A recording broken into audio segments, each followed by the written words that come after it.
Ito naman, lettuce din to eh. So, nakalimutan ko kung anong variety ng lettuce to. Ito yung nagbibilog eh. Masarap din to eh.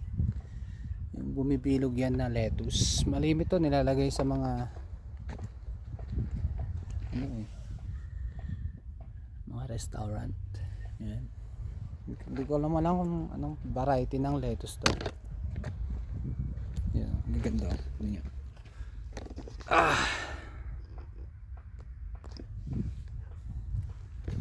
Ang ganda no.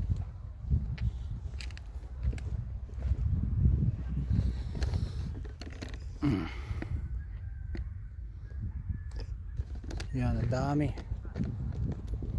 Dito.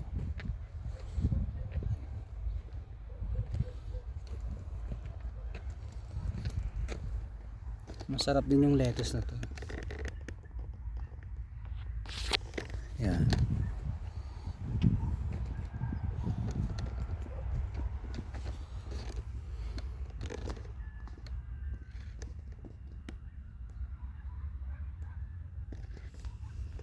Parang cabbage na lettuce to eh.